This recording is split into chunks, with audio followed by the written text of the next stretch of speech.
Hello student, कैसे हो आप लोग। स्टूडेंट, आज का ये वीडियो क्लास 12 शिक्षा शास्त्र के जितने भी स्टूडेंट हैं 25 फरवरी 2023 को पेपर देने वाले हैं। तो आज की इस वीडियो में शिक्षा शास्त्र यानी एजुकेशन का एक वायरल पेपर लेकर आई।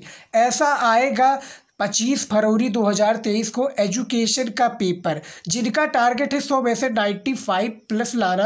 तो आज की इस वीडियो को देखने के बाद में उनका पक्का होने वाला है, क्योंकि बोर्ड एग्जाम में इसी तरीका से आपका पेपर आएगा शिक्षा शास्त्र का। जो ये आज का मॉडल पेपर है, हम आपको पेपर बिल्कुल सोल्यूशन के साथ में बताने वाले हैं। तो वीडियो को आप लास्ट तक जरूर देखिएगा, क्योंकि इस वीडियो को देखने के बाद में आपका काफ़ी मार्क्स जो है बोर्ड एग्जाम में पक्का हो जाएगा। तो चलिए शुरू करते हैं और इस मॉडल पेपर को हल करते हैं। पेपर ये आपका कुछ इस प्रकार से रहेगा, आप देख सकते हैं मॉडल पेपर। ये देखिए, विषय आपका शिक्षा शास्त्र, सभी को पता होता है जो सब्जेक्ट होता है उसका नाम। तो शिक्षा शास्त्र यानी एजुकेशन कक्षा 12 याद रखिएगा।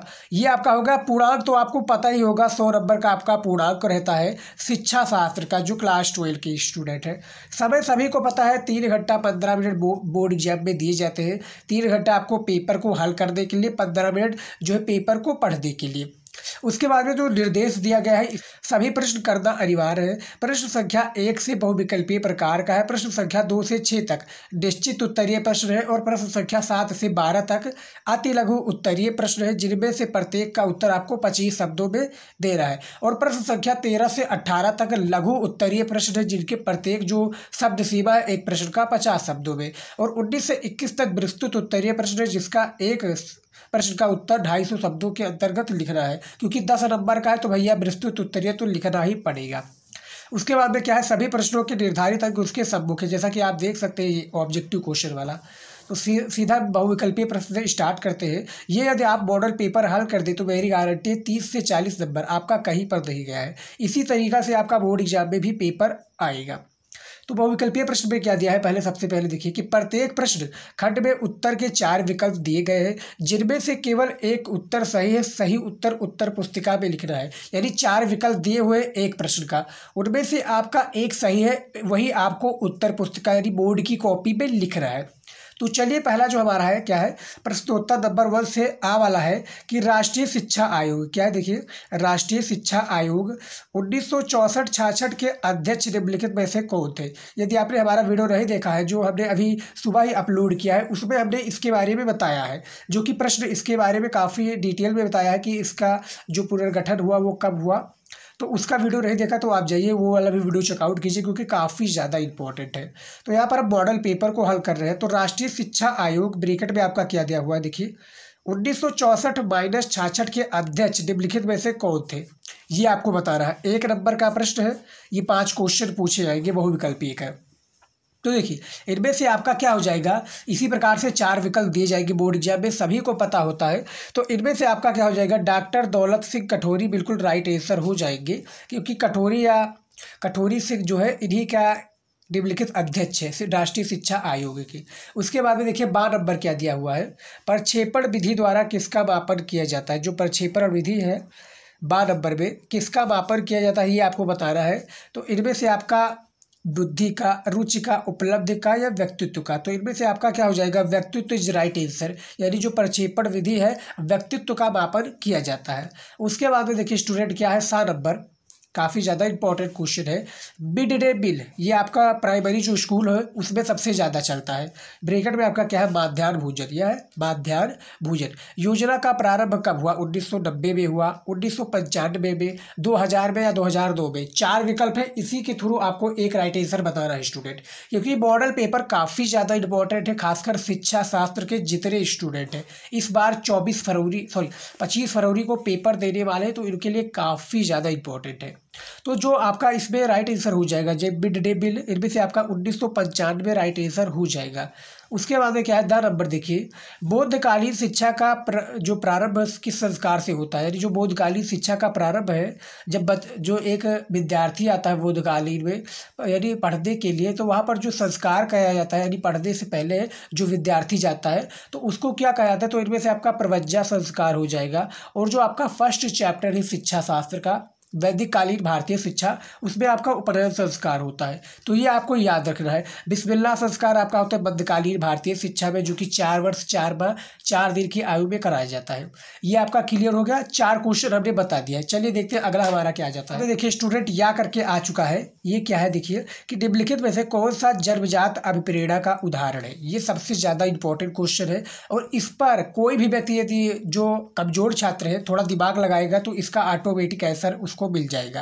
क्योंकि यहाँ पर बात क्या हो रही है कि जन्मजात यानी जन्म से ही स्टार्ट हो जाना, आदत, मनोरंजन या महत्वाकांक्षा या भूख, तो इनमें से एक ही सही है। तो राइट आंसर भूख हो जाएगा। भूख और प्यास ये जन्म से ही प्रारंभ हो जाता है, ये आपको याद रखना है। 4 विकल्प है, इसका दिमाग थोड़ा आप लगाएंगे। यदि आपको इसका उत्तर नहीं पता है तब भी आप इसका आंसर दे सकते हैं, क्योंकि देख सकते हैं कितना सरल है।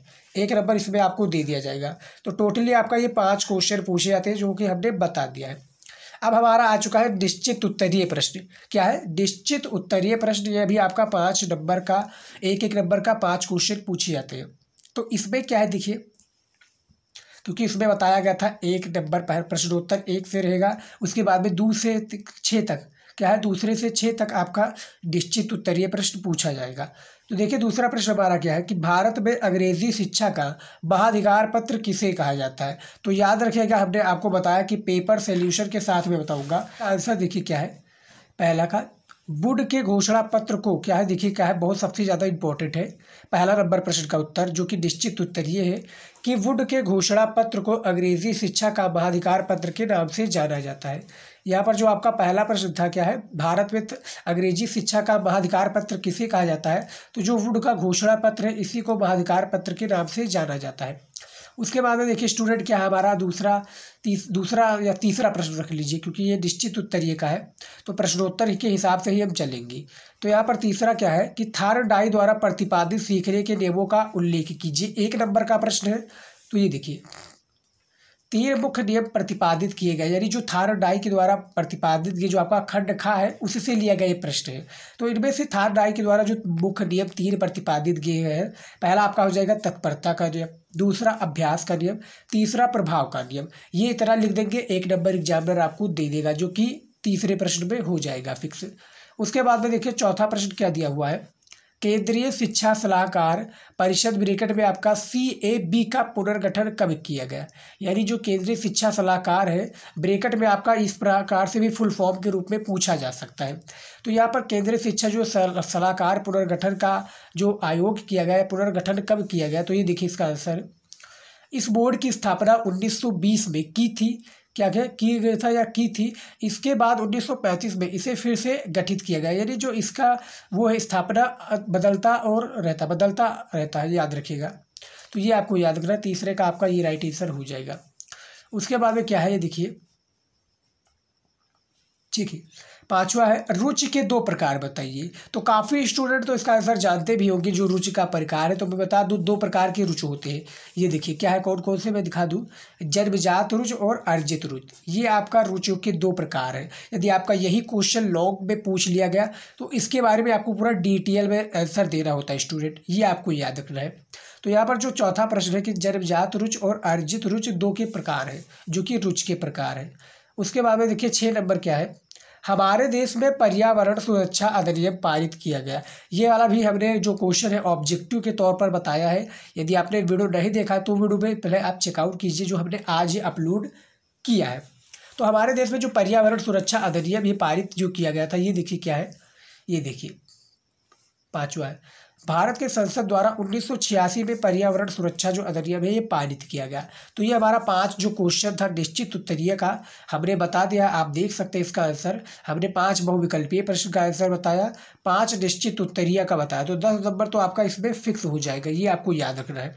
यदि आपने अभी तक वीडियो को लाइक नहीं किया तो लाइक कर दीजिए। और अति लघु उत्तरीय प्रश्न जो कि प्रत्येक जो आपका क्या होता है, जो प्रत्येक आपका प्रश्न होता है ये 4 नंबर का होता है। ये देखिए आप देख सकते हैं 4 नंबर का प्रत्येक प्रश्न पूछा जाता है और ये शायद 6 क्वेश्चन रहते हैं। क्या है, 6 क्वेश्चन आपका अति लघु उत्तरीय का रहता है। तो इसमें देखिए 7वां प्रश्न क्या पूछा गया है कि वैदिक कालीन शिक्षा की 4 विशेषताएं लिखिए। तो जो वैदिक कालीन शिक्षा की 4 विशेषताएं मैं आपको बता दूं, चार विशेषताएं कुछ इस प्रकार से भी आप लिख सकते हैं, क्योंकि कई सारी विशेषताएं के रूप में आता है। तो पहला आप लिख सकते हैं उपनयन संस्कार, दूसरा चरित्र निर्माण का सिद्धांत, तीसरा गुरु शिष्य संबंध, और आपका चौथा जो हो जाएगा विद्या आरंभ संस्कार। तो ये चार प्रकार के आप इसके बारे में, यानी उपनयन संस्कार किसे कहते हैं, थोड़ा ऐड करके, यानी अपने लफ्ज़ी अपने हिसाब से उपनयन संस्कार, चरित्र निर्माण का सिद्धांत, तो इसके बारे में आपको थोड़ा थोड़ा ऐड करके आगे लिखना होगा। ये आपको याद रखना है। तो चार जो विशेषताएं हमने बता दिया है, इस प्रकार से आप हेडिंग डालकर लिख सकते हैं। आठवां प्रश्न क्या है, पर्यावरण शिक्षा के किन्हीं दो उद्देश्य को बताइए। यानी जो पर्यावरण शिक्षा है, ये देखिए किन्हीं दो उद्देश्य को बताना है। तो मैं देखिए किस प्रकार से उद्देश्य को भी लेकर आया हूँ। तो देखिए पहला आपका हो जाएगा पर्यावरण समस्याओं के प्रति जागरूकता का विकास करना। दूसरा है आपका पर्यावरण के घटक, प्रकृति चक्र, प्रकृति संसाधन, प्रदूषण संरक्षण ज्ञान उपलब्ध कराना। तो इस प्रकार से दो आप लिख सकते, नहीं तो आप किताबी भाषा से भी लिखना चाहें तो लिख सकते हैं, क्योंकि काफ़ी आप हमारे ब्रिलियंट स्टूडेंट हो, तो इन सभी का आप आंसर बड़े ही आसानी से दे ले जाओगे। 9वां नंबर देखिए क्या है प्रश्न, मानसिक रूप से स्वस्थ व्यक्ति के चार लक्षण बताइए। यानी जो मानसिक व्यक्ति है, मानसिक रूप से जो स्वस्थ व्यक्ति है, इसके चार लक्षण बताना है। तो ये देखिए क्या है, चार लक्षण अभी कुछ इस प्रकार से लेकर आया हूँ। पहला आपका हो जाएगा जीवन के प्रति रुचि। इसके बारे में आपको थोड़ा आगे लिखना भी होगा। ये नहीं कि आप बता दिए, पॉइंट लिख दिए बस। ये आपको इसके बारे में लिखना होता कि जीवन के प्रति रुचि क्या है, व्यवस्थित विचारधारा क्या है, विरोधशीलता, तथा तीसरा आत्मगौरव का भाव। ये आपका चार जो हो जाएगा, क्या हो जाएगा, ये देखिए चार आपका हो जाएगा मानसिक रूप से स्वस्थ व्यक्ति के चार लक्षण, जो कि इस प्रकार है। 4 नंबर के लिए आपको करना होगा, क्योंकि छः क्वेश्चन है। तो देखिए क्या है, 6 क्वेश्चन है, 6 चौके 24, 6 चौके कितना 24 नंबर आपको मिल जाएगा। ये आपको याद रखना है। तो अति लघु उत्तरीय प्रश्न पे हमारा कितना होगा, 3 प्रश्न हो गया। 10 नंबर प्रश्न देखिए क्या है, पुरस्कार देते समय क्या है, जो पुरस्कार देते समय ध्यान रखने वाली किन्हीं 4 सावधानियों को बताइए। तो मैं बता दूं स्टूडेंट, इसको जब हमने पेपर दिया था तो काफ़ी इसका सरल था। तो यहाँ पर पुरस्कार देते समय सबसे फर्स्ट पर ये ध्यान रखना चाहिए कि जो पुरस्कार दे रहे हैं इसके लिए क्या बालक प्रेरित है। दूसरा है आपको बालक को ये ध्यान में रखना चाहिए कि पुरस्कार हानिकारक है या दंड का, यानी हानिकारक है या फायदेमंद है। तीसरा आपको ये ध्यान रखना चाहिए कि जो मैं बालक को दे रहा हूँ, क्या बालक इसका सदुपयोग करेगा या इसका सही उपयोग करेगा। तो ये आपको, चौथा आपको पुरस्कार देते समय ये ध्यान में रखनी चाहिए कि बालक उस दंड ना करे, उसके लिए क्या हो, जो वो हो, यानी जो पुरस्कार हो उसके लिए सराहनीय हो। तो पुरस्कार देते समय ये कुछ 4 सावधानियां हैं, आप इसको बता सकते हो। उसके बाद में क्या है, 11 नंबर अपने शब्दों में भी प्रेजेंट कर सकते हो। यही नहीं कि आप किताबी भाषा में लिखिए तभी एग्जामिनर देगा आपको। यदि आप अपने शब्दों में एग्जामिनर को सेटिस्फाइज कर लेते हो, सेटिस्फाइज यदि आप कर लेते हैं, तो आपको 4 नंबर पाने से कोई भी नहीं रोक सकता। ये आपको याद रखना है।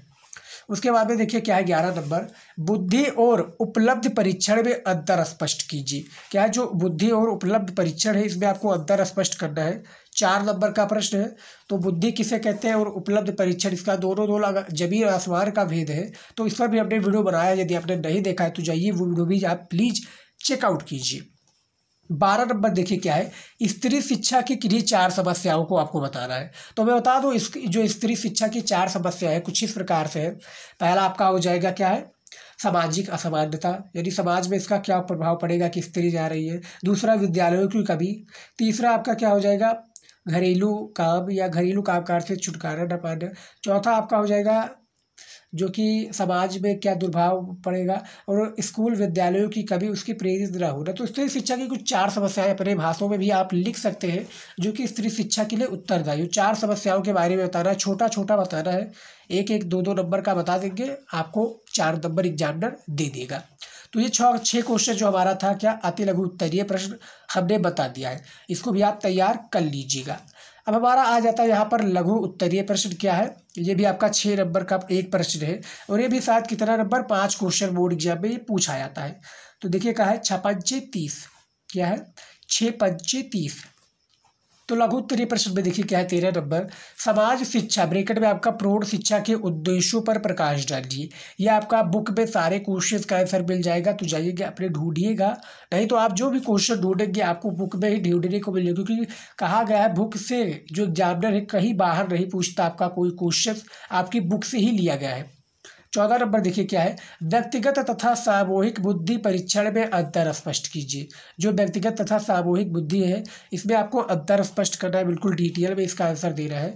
15 नंबर देखिए क्या है, सीखने में अभिप्रेरणा का क्या महत्व है, संक्षिप्त में वर्णन कीजिए। सीखना में जो अभिप्रेरणा है, सीखना किसे कहते हैं या आपको अभिप्रेरणा का क्या महत्व है। जैसा कि हमने बताया था डाई के 3 नियम है, तत्परता का नियम, अभ्यास का नियम, प्रभाव का नियम। तो इसको भी आप तैयार कर लीजिएगा क्योंकि सीखने में अभिप्रेरणा का सबसे ज़्यादा महत्व है। संक्षिप्त में इसका वर्णन करना है, 6 नंबर का है, कर लीजिएगा आप। कोई बड़ा नहीं है, बस आप इसका आंसर अपने शब्दों में भी प्रेजेंट कर सकते हैं, एग्जामिनर को अच्छा लगना चाहिए, ये बात आपको है। उसके बाद देखिए 16 नंबर क्या है प्रश्न, शिक्षा में छनाई का सिद्धांत का वर्णन कीजिए। ये भी आपका जो चैप्टर है वह जो सीखना अर्थ एवं प्रक्रिया विधियाँ है उसी से शायद लिया गया है। शिक्षा में जो छनाई की सिद्धांत है इसका आपको वर्णन करना है, कर लीजिएगा। बुक में इसका आपको आंसर मिल जाएगा, नहीं तो आप कमेंट करेंगे तो जो लघु उत्तरीय और विस्तृत उत्तरीय है इस पर हम वीडियो बनाएंगे, प्रश्न सहित उत्तर। बस आप ज़्यादा से ज़्यादा इस वीडियो को रिस्पॉन्स कीजिए, हम वीडियो वो जल्द ही लेकर आएंगे। उसके बाद में देखिए 17 नंबर प्रश्न क्या है, आपदा से आप क्या समझते हैं, किसी एक प्राकृतिक आपदा का संक्षेप में वर्णन कीजिए। आपदा से आप क्या समझते हैं, इसका तो बहुत ही आसान आपदा है, किसी एक आपदा का आपको संक्षेप में वर्णन करना है। चाहे आप बाढ़ का कर दीजिए, चाहे आप चक्रवात का कर दीजिए, चाहे भूस्खलन का कर दीजिए, कोई भी आप प्राकृतिक आपदा ले सकते हैं या बाढ़ का कर दीजिए, कोई भी ले सकते हैं। एक का संक्षिप्त पे आपको वर्णन करना है। प्राकृतिक आपदा से आप या आपदा किसे कहते हैं इसके बारे में बताना है। तो कोई आंसर जो है कमजोर भी छात्र इसका आंसर दे ले जाएगा, बहुत ही सरल है। 18 नंबर देखिए क्या है, मानसिक स्वास्थ्य और मानसिक स्वास्थ्य विज्ञान में अंतर स्पष्ट कीजिए। काफ़ी ज़्यादा पॉपुलर क्वेश्चन है, इसका भी हमने वीडियो बनाया हुआ है, यदि नहीं देखा है तो ये वीडियो भी आप जाकर चेकआउट कर सकते हैं।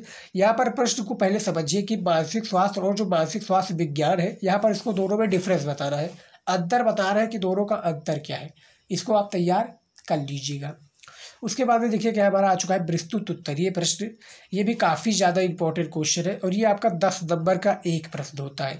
यहीं से भैया आपका 30 नंबर पक्का हो जाता है यदि आप इसको हल कर देते हैं, क्योंकि 250 वर्ड में है, 3 से 4 पेज आपका लगेगा, तीनों क्वेश्चन शामिल हो जाएगा क्योंकि काफ़ी ज़्यादा इंपॉर्टेंट क्वेश्चन है। और मैं आपको सजेशन दूंगा कि आप पहले क्या कीजिए, यदि आप कमजोर छात्र हैं तो पहले आप जो है लॉन्ग क्वेश्चन कीजिए, यानी विस्तृत उत्तरीय क्वेश्चन करेंगे तो इससे आपका ये फ़ायदा होगा विस्तृत उत्तरीय क्वेश्चन से करने के कि 30 नंबर तो आपका पक्का ही हो जाएगा। जैसे यहाँ पर 17 नंबर प्रश्न में क्या 19 नंबर प्रश्न में कि अधिगम के सूच अथवा अंतर्दृष्टि सिद्धांत की व्याख्या कीजिए तथा इसके शैक्षिक निहितार्थ पर प्रकाश डालिए। 10 नंबर का क्वेश्चन है। अब देखिए मैंने आपको हर एक वीडियो या जो भी मॉडल पेपर सॉल्व किया है उसमें जो विस्तृत या दीर्घ उत्तरीय प्रश्न होता है, जो क्या है लॉन्ग क्वेश्चन होता है, उसमें अथवा तो दिया ही जाता है। जैसे यहाँ पर आप देख सकते हैं, चाहे आप ये वाला कीजिए, ये वाला, चाहे आप ये महात्मा गांधी के शैक्षिक विचारों का वर्णन कीजिए। तो हमने वीडियो में जो हमारा सुबह वीडियो आया है उसमें हमने काफ़ी महात्मा गांधी के शैक्षिक विचारों पर चर्चा किया है। तो वो वीडियो नहीं देखा तो वो वीडियो भी जाइए आप चेकआउट कीजिए क्योंकि काफ़ी ज़्यादा इंपॉर्टेंट वीडियो है। उसके बाद में देखिए 20 नंबर प्रश्न क्या है, पर्यावरण की अवधारणा को स्पष्ट करते हुए पर्यावरण शिक्षा की आवश्यकता एवं महत्व पर प्रकाश डालिए। 10 नंबर का क्वेश्चन है, इसको भी आप तैयार कर लेंगे। उसके बाद में देखिए 21 नंबर क्या है, अथवा लगकर चाहे आप ये भरा भी कर सकते हैं। 21 नंबर देखिए, मानसिक स्वास्थ्य विज्ञान से आप क्या समझते हैं, शिक्षा में मानसिक स्वास्थ्य का महत्व पर प्रकाश डालिए। नहीं तो आप अथवा कर ये वाला कर सकते हैं कि व्यक्तित्व से आप क्या समझते हैं, व्यक्तित्व विकास की प्रभावित करने वाले कारकों का वर्णन कीजिए। तो आप तीनों में से अथवा लगा है, याद रखिएगा 10-10 नंबर का प्रश्न है, 30 नंबर बिल्कुल पक्का हो जाएगा। वीडियो में जो हमारा मॉडल पेपर है स्टूडेंट किसका, शिक्षा शास्त्र का मॉडल पेपर जो आपका पूर्णांक 100 नंबर के साथ में आया हुआ है, तो उसको हमने हल कर दिया है। यदि आप हल कर देते हैं तो इसी प्रकार से आपका बोर्ड एग्जाम में जो है पेपर पूछा जाएगा। तो आज की इस वीडियो में इतना ही, बस आई होप कि आज का वीडियो आपको पसंद आया है। पसंद आए तो वीडियो को लाइक कीजिएगा, शेयर कीजिएगा। जितने भी स्टूडेंट 25 फरवरी को पेपर देने वाले हैं शिक्षा शास्त्र की, 100 में से 90+ का टारगेट है। तो हमारी जो रेगुलर वीडियो आ रही है देखिए और वीडियो को लाइक कीजिए। इस वीडियो को चैनल पर नया तो हमारे चैनल को भी सब्सक्राइब कर लीजिए, 2 ही सेकंड लगता है चैनल को सब्सक्राइब करने में। सब्सक्राइब कर लीजिए, लाइक कीजिएगा, शेयर कीजिएगा दोस्तों के साथ। मिलता है नेक्स्ट वीडियो में नए टॉपिक के साथ कुछ नया लेकर आपके लिए। तब तक के लिए जय हिंद।